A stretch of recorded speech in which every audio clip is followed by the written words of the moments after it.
आज हम भिंडी की सब्जी बना रहे हैं रोटी के साथ। ये एकदम बढ़िया लगेगा, एकदम अलग स्टाइल है। तो चलिए वीडियो स्टार्ट करते हैं। तो उसके लिए फ्राई पैन में सबसे पहले तो हम तेल डालेंगे। तो यहाँ मैं लगभग 3 से 4 बड़े चम्मच जितना तेल डाल रही हूँ। तेल गर्म होते ही यहाँ मैंने लिया है पाव किलो जितना भिंडी। इसे मैंने धो लिया था। धोने के बाद इसे ऐसे टुकड़ों में काट लिया था। इसे हम इस फ्राई पैन में डाल देंगे। अब हम क्या करेंगे, इस भिंडी को 3 से 4 मिनट के लिए पकाएंगे मध्यम आंच में, और बीच बीच में ऐसे मिलाते जाएंगे ताकि ये जो भिंडी है समान रूप में पक जाए। आज मैं जो रेसिपी लाई हूँ ये थोड़ा सा अलग तरीके से बनता है और काफ़ी स्वादिष्ट बनता है और रोटी के साथ बहुत बढ़िया लगता है। तो ज़रूर इस रेसिपी को ट्राई करना। अब ये देखिए हमारा जो भिंडी है ये बन गया है। तो अब हम इसमें प्याज मिलाएंगे। तो प्याज मैंने इसलिए पहले नहीं मिलाया क्योंकि अगर आप प्याज पहले मिला लेते हो तो ये जो भिंडी है ये कुरकुरा नहीं बनेगा। तो इसलिए हम बाद में प्याज मिलाएंगे। तो यहाँ मैंने एक मध्यम आकार का कटा हुआ प्याज लिया है।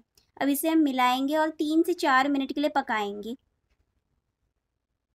तो ये देखिए हमारा जो प्याज है सुनहरा भूरा रंग का हो गया है, एकदम बढ़िया लग रहा है। तो अब हम इसमें मसाले मिला देंगे। तो यहाँ मैं डाल रही हूँ आधी छोटी चम्मच जितना कश्मीरी लाल मिर्च पाउडर। अगर नॉर्मल लाल मिर्च पाउडर हो तो 1/4 चम्मच जितना ही डालना। 1/4 चम्मच जितना हल्दी पाउडर, आधी छोटी चम्मच जितना धनिया पाउडर और स्वाद अनुसार नमक डालकर हम इसे अच्छे से मिला लेंगे। काफ़ी कम सामग्री में ये स्वादिष्ट सब्जी बनकर तैयार हो जाती है। अब हम एक आखिरी स्टेप करेंगे। इसमें हम क्या करेंगे, थोड़ा सा चटपटाहट सा स्वाद आने के लिए नींबू का रस मिलाएंगे। ध्यान रखना है आपको, ये जो नींबू का रस है ये आखिर में ही मिलाना है, शुरू में नहीं मिलाना, नहीं तो भिंडी जो है वो नरम हो जाएगा। तो इसलिए आपको इसे आखिर में मिलाना है और इससे क्या होगा, एकदम बढ़िया सा चटपटा स्वाद आएगा। और ये रोटी के साथ गर्मा गर्म परोस लीजिएगा।